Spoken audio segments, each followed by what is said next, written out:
فبأي آلاء ربكما تكذبان متكئين على رفرف خضر وعبقري حسان فبأي آلاء ربكما تكذبان تبارك اسم ربك ذي الجلال والإكرام.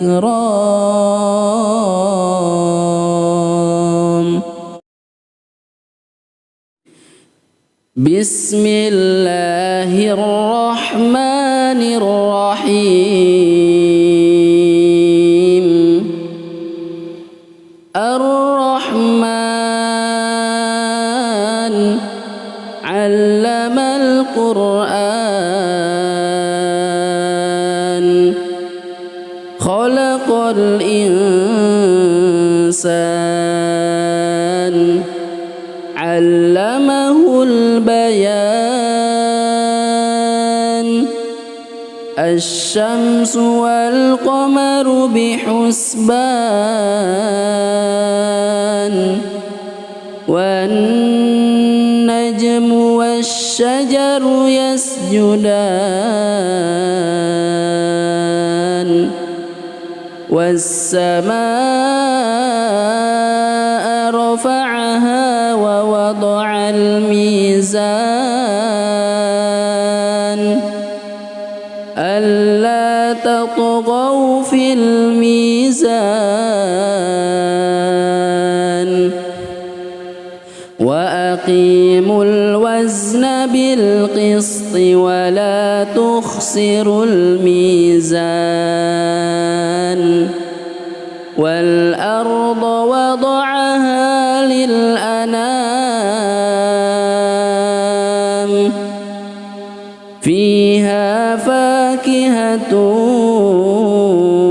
والنخل ذات الأكمام والحب ذو العصف والريحان فبأي آلاء ربكما تكذبان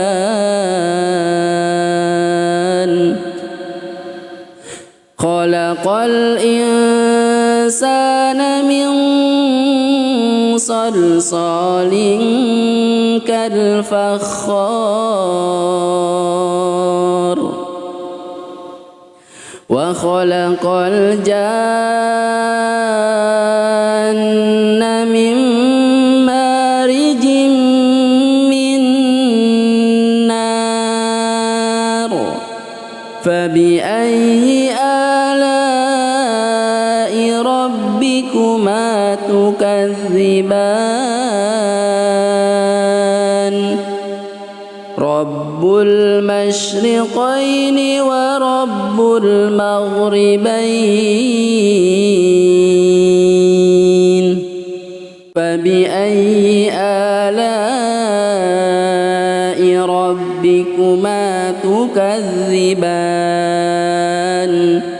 مرج البحرين يلتقيان بينهما برزخ لا يبغيان فبأي آلاء ربكما تكذبان يخرج منهما اللؤلؤ والمرجان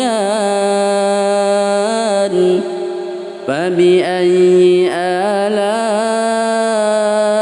ربكما تكذبان وله الجوار المنشآت في البحر كالأعلام فبأي آلاء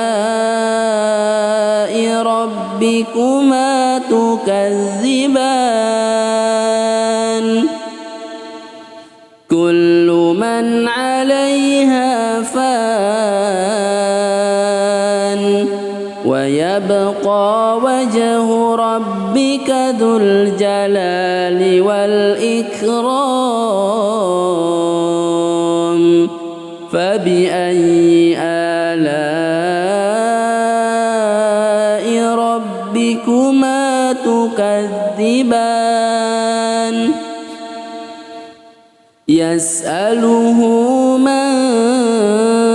في السماوات والأرض كل يوم هو في شأن فبأي آلاء ربكما تكذبان سنفرغ لكم أيها الثقلان فبأي آلاء ربكما تكذبان يا معشر الجن والإنس إن استطعتم أن تنفذوا من أقطار السماوات والأرض فانفذوا لا تنفذون إلا بسلطان فبأي آلاء ربكما تكذبان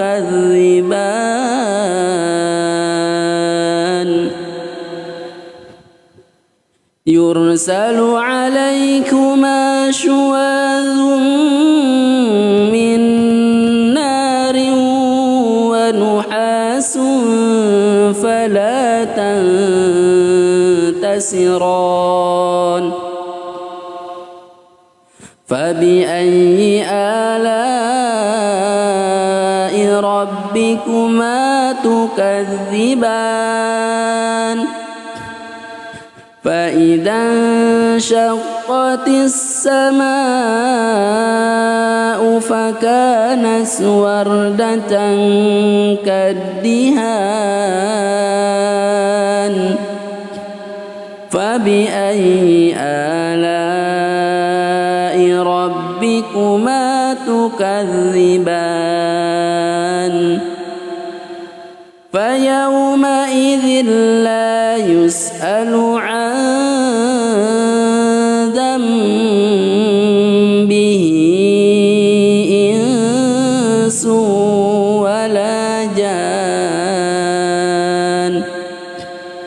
فبأي آلاء ربكما تكذبان يعرف المجرمون بسيماهم فيؤخذ بالنواسي والأقدام فبأي آلاء ربكما تكذبان هذه جهنم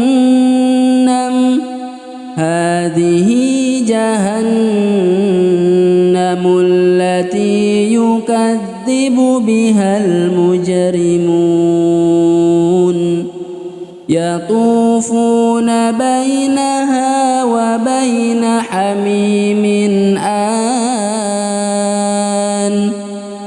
فبأي آلاء ربكما تكذبان ولمن خاف مقام ربه جنتان فبأي آلاء ربكما تكذبان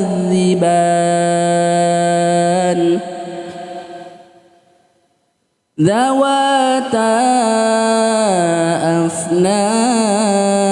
أفنان فبأي آلاء ربكما تكذبان فيهما عينان تجريان فبأي آلاء ربكما تكذبان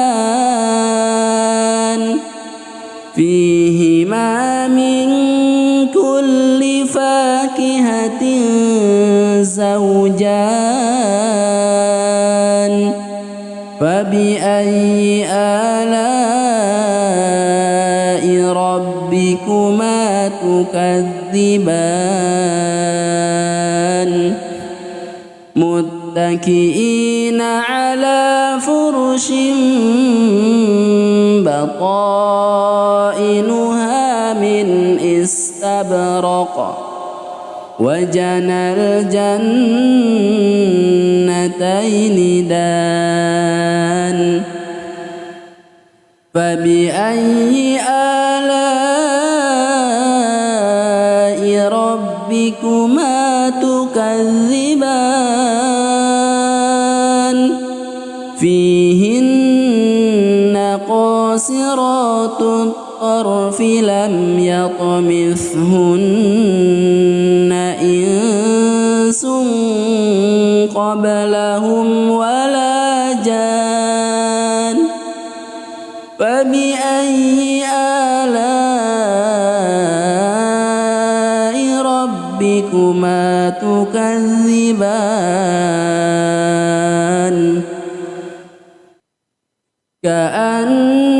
كأنهن الياقوت والمرجان فبأي آلاء ربكما تكذبان هل جزاء الإحسان إلا الإحسان فبأي آلاء ربكما تكذبان ومن دونهما جنتان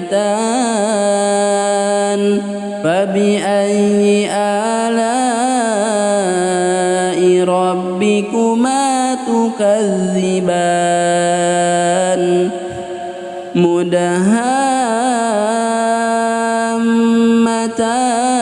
مدهامتان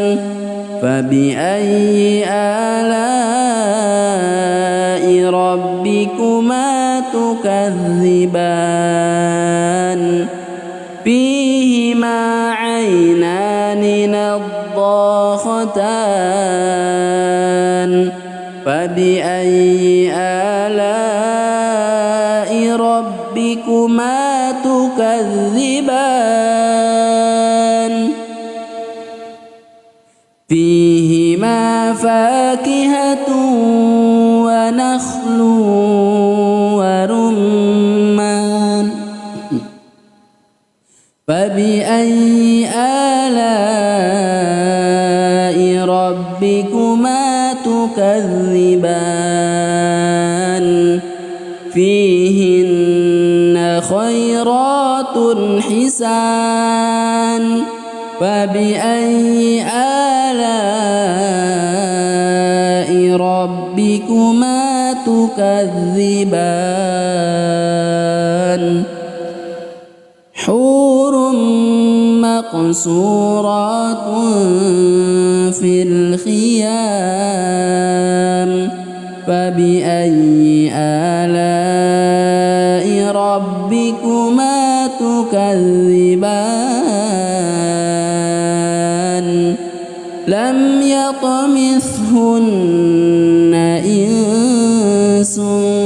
قبلهم ولا جان فبأي آلاء ربكما تكذبان متكئين على رفرف خضر وعبقري حسان فبأي آلاء ربكما تكذبان تبارك اسم ربك ذي الجلال والإكرام بسم الله الرحمن الرحيم الرحمن علم القرآن خلق الإنسان علمه البيان الشمس والقمر بحسبان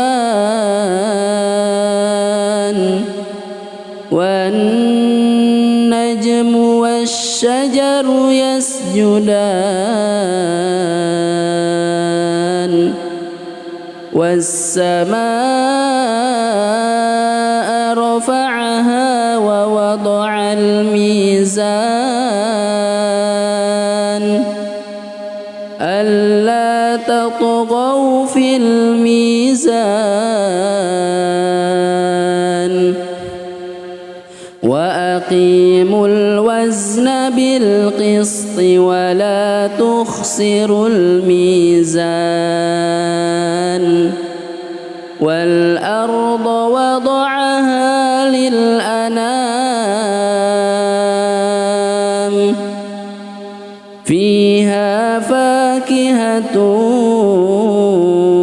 والنخل ذات الأكمام والحب ذو العصف والريحان فبأي آلاء ربكما تكذبان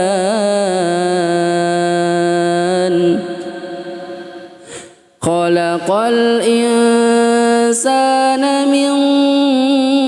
صلصال كالفخار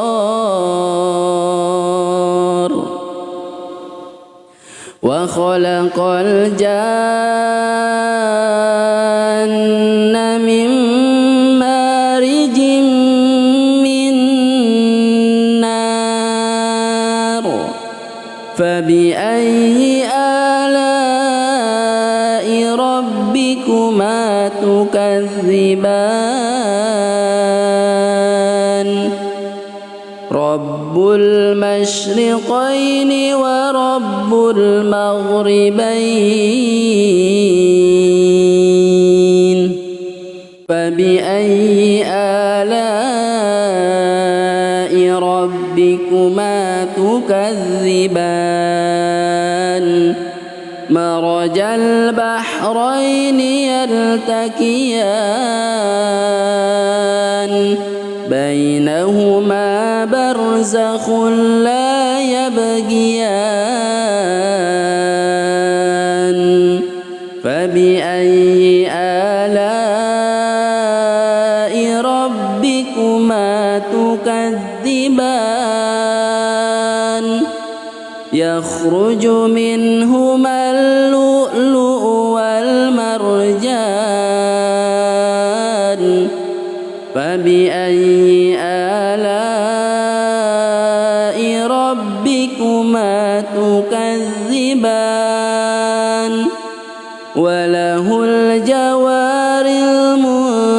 المنشآت في البحر كالأعلام فبأي آلاء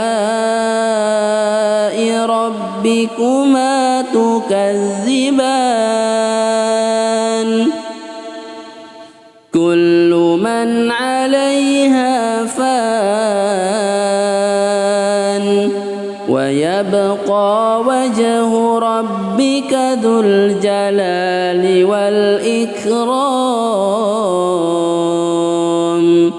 فبأي آلاء ربكما تكذبان يسأله من في السماوات والأرض كل يوم هو في شأن فبأي آلاء ربكما تكذبان سنفرغ لكم أيها الثقلان فبأي آلاء ربكما تكذبان يا معشر الجن والإنس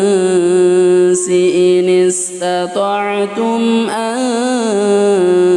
تنفذوا من أقطار السماوات والأرض فانفذوا لا تنفذون إلا بسلطان فبأي آلاء ربكما تكذبان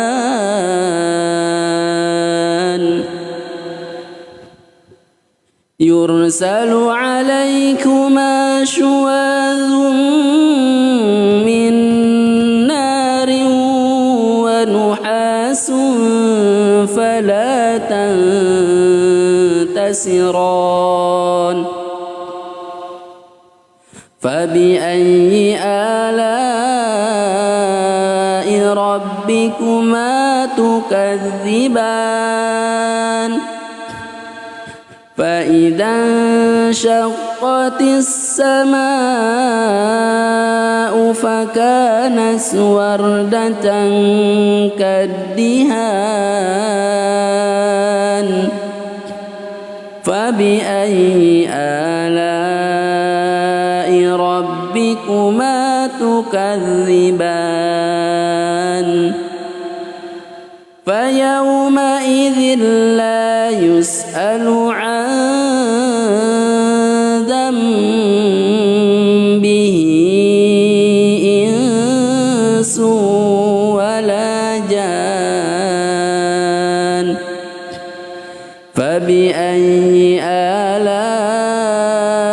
ربكما تكذبان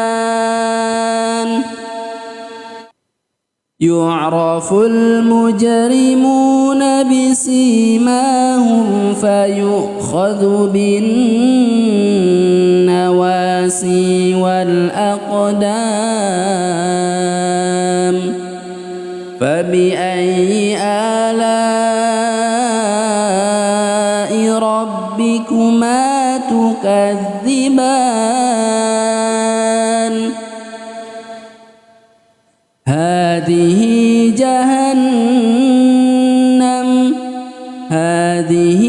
جهنم التي يكذب بها المجرمون يطوفون بينها وبين حميم آن فبأي آلاء ربكما تكذبان ولمن خاف مقام ربه جنتان فبأي آلاء ربكما ربكما تكذبان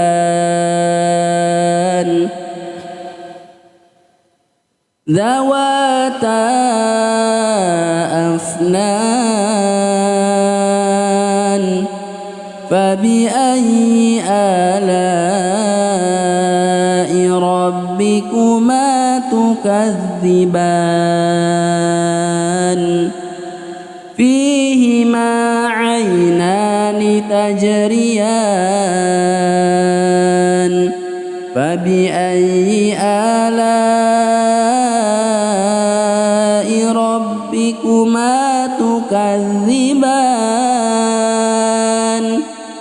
فيهما من كل فاكهة زوجان فبأي آلاء ربكما تكذبان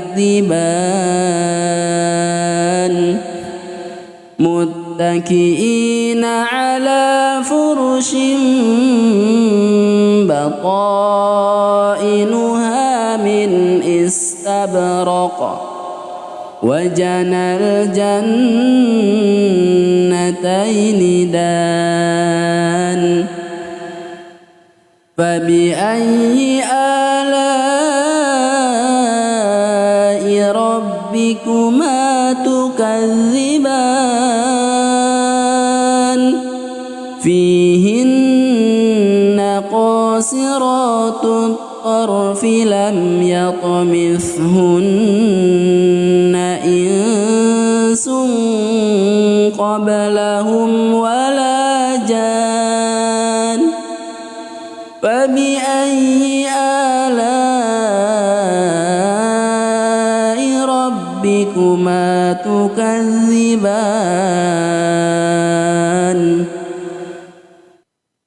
كأنهن الياقوت والمرجان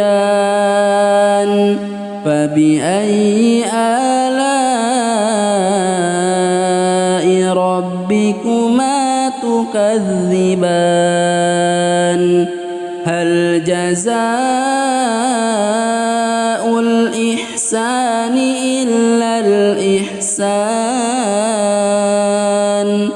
فبأي آلاء ربكما تكذبان ومن دونهما جنتان فبأي آلاء ربكما تكذبان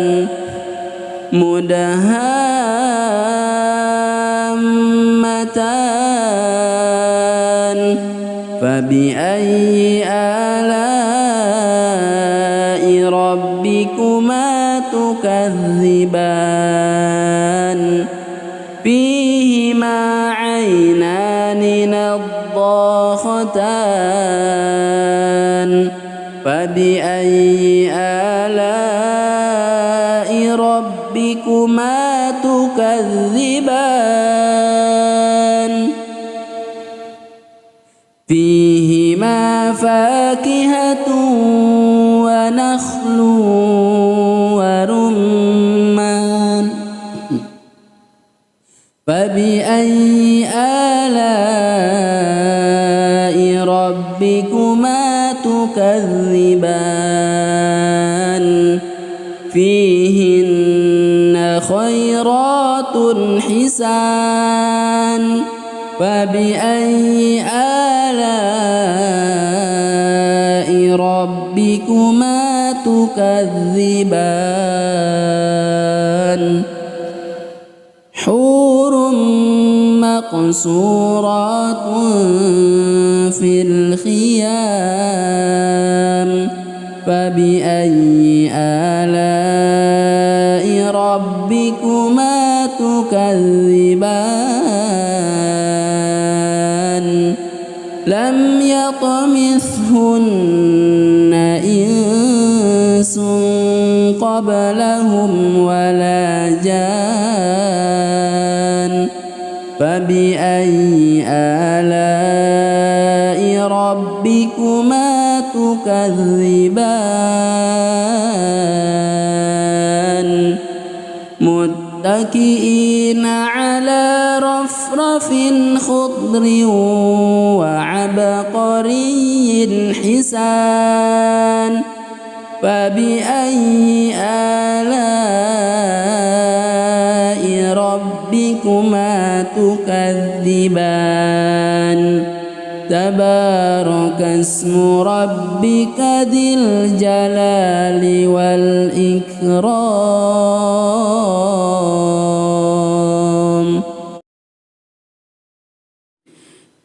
بسم الله الرحمن الرحيم الرحمن علم القرآن خلق الإنسان علمه البيان الشمس والقمر بحسبان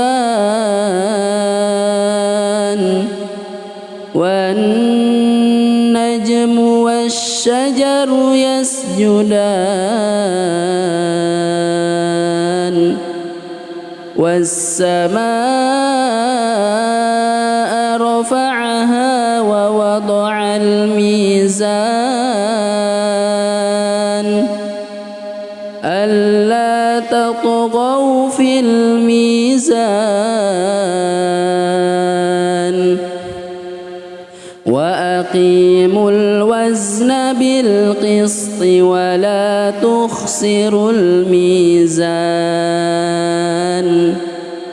والأرض وضعها للأنام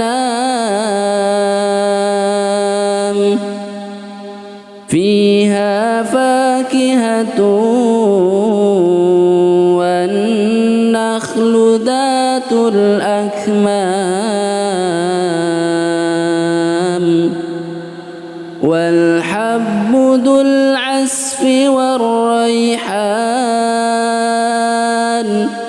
فبأي آلاء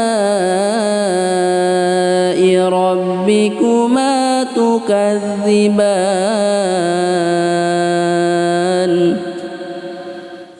خلق الإنسان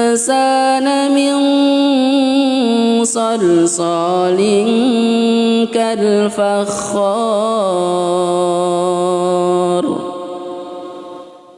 وخلق الجان من مارج من نار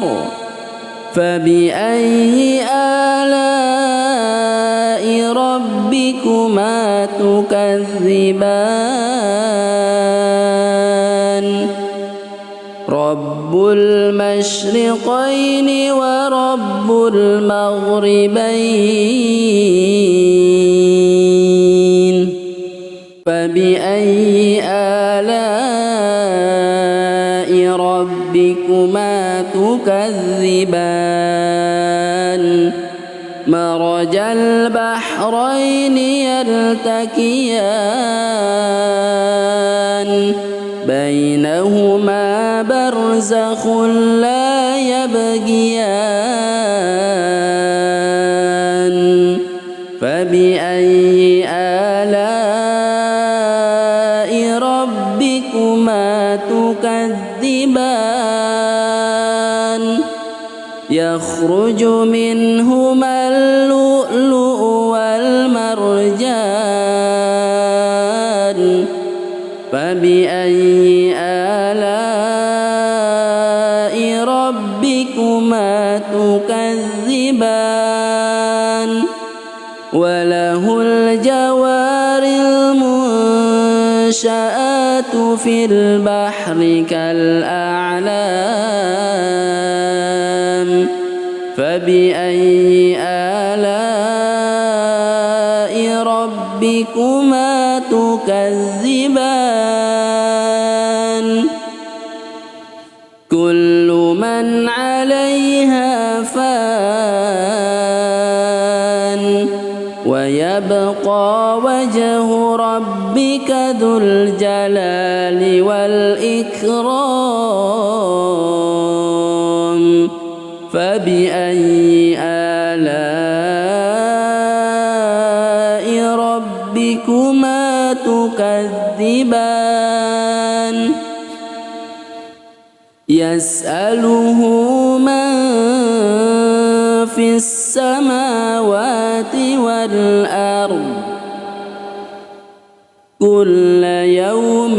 هو في شأن فبأي آلاء ربكما تكذبان سنفرغ لكم أيها الثقلان فبأي آلاء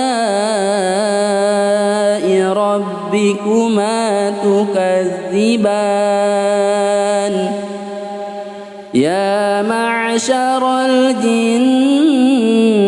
والإنس إن استطعتم أن تنفذوا من أقطار السماوات والأرض فانفذوا لا تنفذون إلا بسلطان فبأي آلاء ربكما تكذبان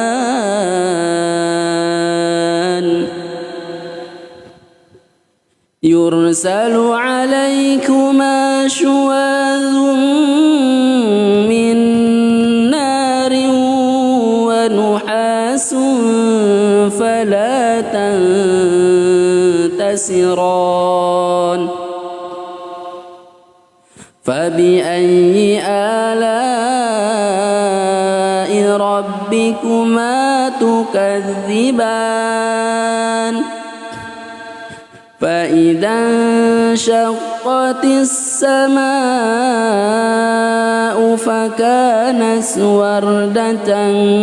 كالدهان فبأي آلاء ربكما تكذبان فيومئذ لا يسأل عن ذنبه إنس ولا جان فبأي آلاء ربكما تكذبان يعرف المجرمون بسيماهم فيؤخذ بالنواسي والأقدام فبأي آلاء ربكما تكذبان هذه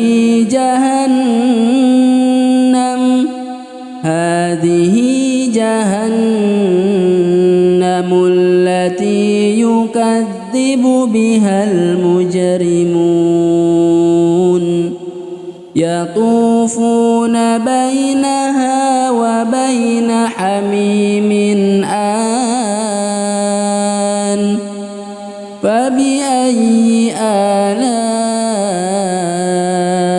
ربكما تكذبان ولمن خاف مقام ربه جنتان فبأي آلاء ربكما تكذبان تكذبان ذواتا أفنان فبأي آلاء ربكما تكذبان فيهما عينان تجريان فبأي آلاء ربكما تكذبان فيهما من كل فاكهة زوجان فبأي آلاء ربكما تكذبان متكئين على فرش بطائنها من استبرق وجنى الجنتين دان فبأي آلاء ربكما تكذبان فيهن قاصرات الطرف لم يطمثهن إنس قبلهم ولا جان فبأي آلاء ربكما تكذبان كأنهن الياقوت والمرجان فبأي آلاء ربكما تكذبان هل جزاء الإحسان إلا الإحسان فبأي آلاء ربكما تكذبان ومن دونهما جنتان فبأي آلاء ربكما تكذبان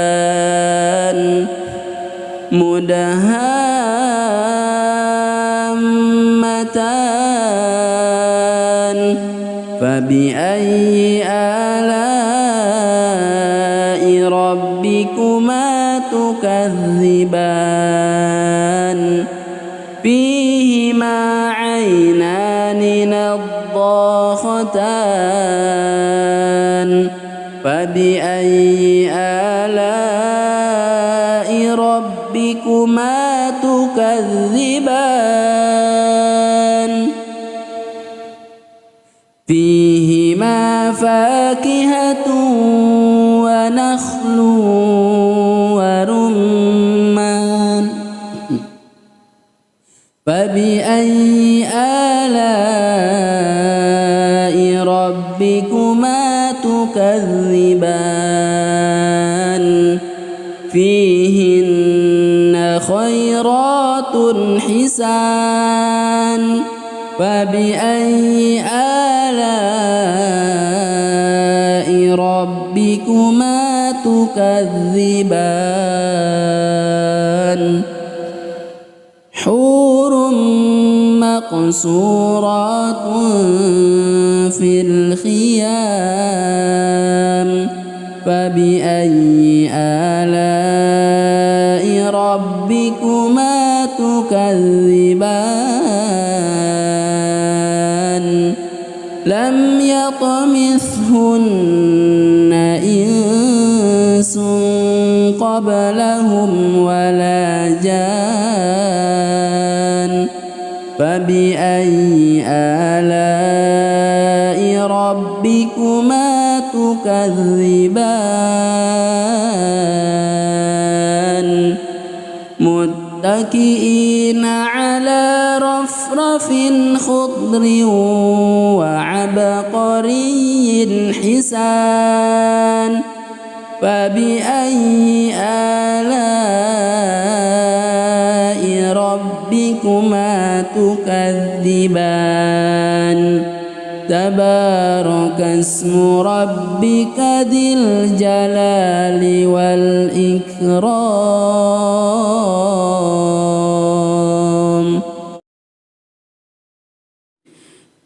بسم الله الرحمن الرحيم الرحمن علم القرآن خلق الإنسان علمه البيان الشمس والقمر بحسبان والنجم والشجر يسجدان والسماء رفعها ووضع الميزان ألا تطغوا في الميزان وأقيموا الوزن بالقسط ولا تخسروا الميزان والأرض وضعها للأنام فيها فاكهة والنخل ذات الأكمام والحب ذو العصف والريحان فبأي آلاء ربكما تكذبان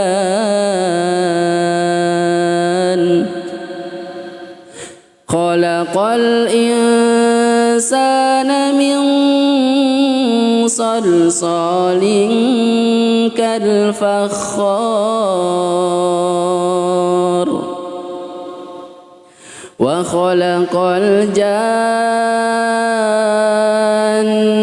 من مارج من نار فبأي آلاء ربكما تكذبان رب المشرقين ورب المغربين فبأي آلاء ربكما تكذبان مرج البحرين يلتقيان بينهما برزخ لا يبغيان فبأي آلاء ربكما تكذبان يخرج منهما اللؤلؤ والمرجان فبأي آلاء ربكما تكذبان وله الجوار المنشآت في البحر كالأعلام فبأي آلاء ربكما تكذبان كل من عليها فان ويبقى وجه ربك ذو الجلال والإكرام فبأي آلاء ربكما تكذبان يسأله من في السماوات والأرض كل يوم هو في شأن فبأي آلاء ربكما تكذبان سنفرغ لكم أيها الثقلان فبأي آلاء ربكما تكذبان يا معشر الجن والإنس إن استطعتم أن تنفذوا من أقطار السماوات والأرض فانفذوا لا تنفذون إلا بسلطان فبأي آلاء ربكما تكذبان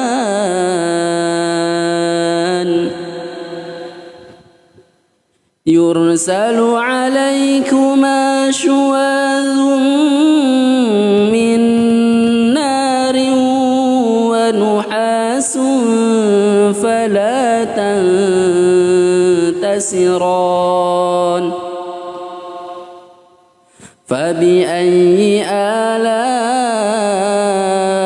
ربكما تكذبان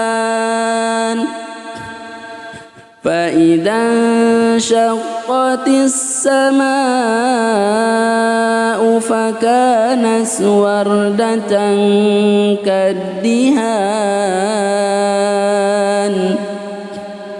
فبأي آلاء ربكما تكذبان فيومئذ لا يسأل عن ذنبه إنس ولا جان فبأي آلاء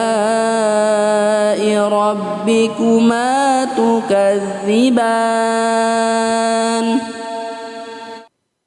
يعرف المجرمون بسيماهم فيؤخذ بالنواسي والأقدام فبأي آلاء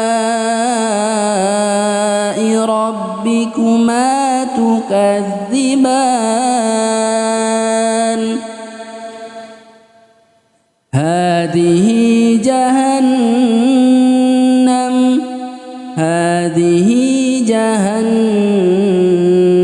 التي يكذب بها المجرمون يطوفون بينها وبين حميم آن فبأي آلاء ربكما تكذبان ولمن خاف مقام ربه جنتان فبأي آلاء ربكما تكذبان ذواتا أفنان فبأي آلاء ربكما تكذبان فيهما عينان تجريان فبأي آلاء ربكما تكذبان فيهما من كل فاكهة زوجان فبأي آلاء ربكما تكذبان متكئين على فرش بطائنها من استبرق وجنى الجنتين دان فبأي آلاء ربكما تكذبان فيهن قاصرات الطرف لم يطمثهن إنس قبلهم ولا جان فبأي آلاء ربكما تكذبان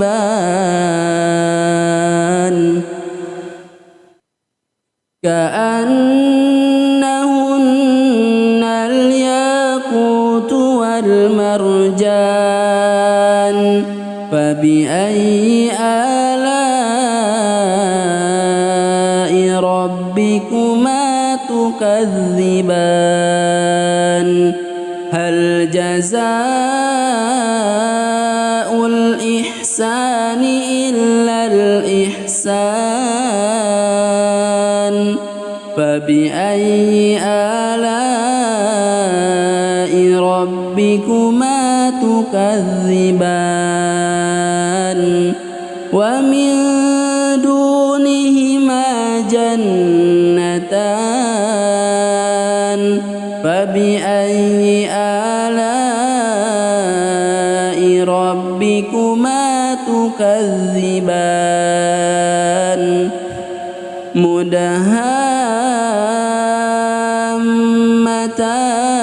مدهامتان فبأي آلاء ربكما تكذبان فيهما عينان نضاختان فبأي آلاء ربكما تكذبان فيهما فاكهة ونخل ورمان فبأي آلاء ربكما تكذبان فيهن خيرات حسان فبأي آلاء ربكما تكذبان حور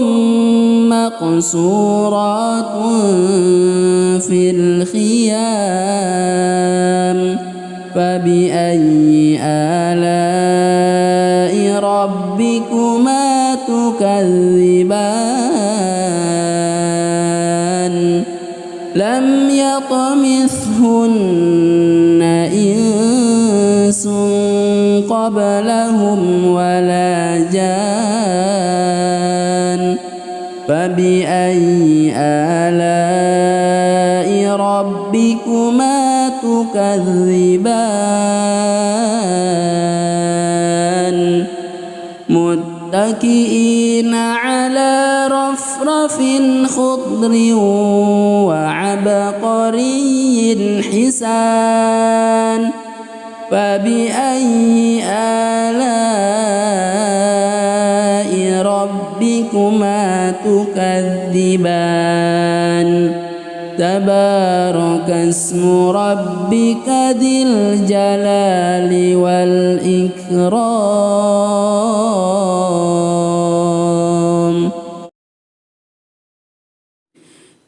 بسم الله الرحمن الرحيم